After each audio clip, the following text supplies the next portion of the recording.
최근 여권 일각에서 제기된 다주택자 양도소득세 완화에 대해 논란이 뜨겁습니다. 더불어민주당은 이낙연 대표까지 나서서 공식적으로 사실무근이라고 부인했는데 여지는 계속되고 있습니다.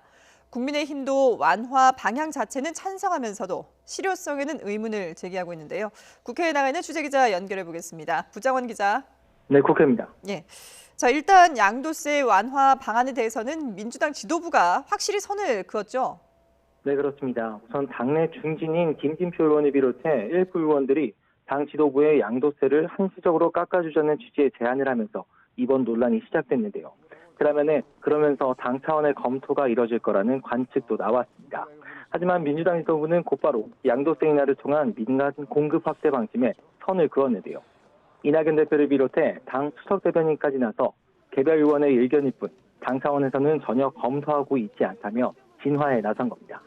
민주당 핵심 관계자도 YTN과의 통화에서 6월로 예정된 다주택자 양도세 중과가 아직 시작도 안 했는데 또 바꾼다면 시장이 정책을 어떻게 신뢰하겠느냐고 일축했습니다.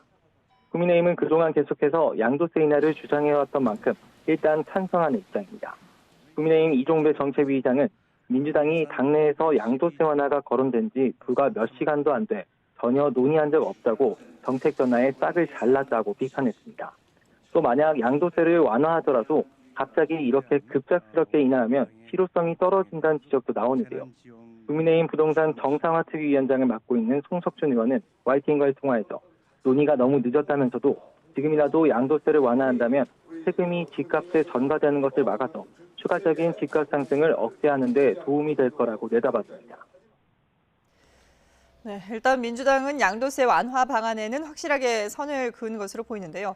대신에 지금 부동산 공급 대책에 방점을 두고 있는 거 아니겠습니까? 네, 그렇습니다. 어제 문재인 대통령은 신년사를 통해 앞으로 부동산 정책에서 공급 확대에 역점을 두겠다고 공언했는데요. 빠르게 효과를 볼 수 있는 다양한 주택 공급 방안을 신속히 마련하겠다고 한 겁니다. 정부 여당의 부동산 정책 기조가 수요 억제에서 공급 확대로 확실하게 방향을 튼 모습입니다. 그런 만큼 민주당도 정부와 머리를 맞대고 공급 확대 방안 마련에 집중하고 있습니다. 우선 발표 시점은 이르면 다음 달 설 명절 전으로 관측됩니다. 내용은 좀 더 지켜봐야 하겠지만 변창흠 신임 국토교통부 장관이 주장해온 대책들이 구체화될 가능성이 큽니다. 우선 도심 용적률을 파격적으로 풀어서 신규 주택을 공급하는 방안이 대표적인데요.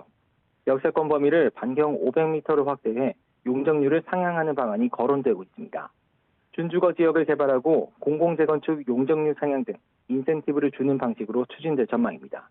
예를 들어 준공업 지역 내 공장 부지를 주거와 산업 복합시설로 조성하고 저층 주거지 개발을 위해 소규모 재건축을 활성화하는 방안 등이 있습니다. 국민의힘도 그동안 주거 안정을 위해 공급 확대에 방점을 두었던 만큼 정책의 방향성에는 적극 찬성하고 있습니다. 실제 입주까지는 상당한 시차가 있지만 파격적인 공급책이 나온다면 주택 수요자들의 불안 심리를 덜는데 효과가 있을 수 있다는 분석이 나옵니다. 지금까지 국회에서 YTN 부장원입니다.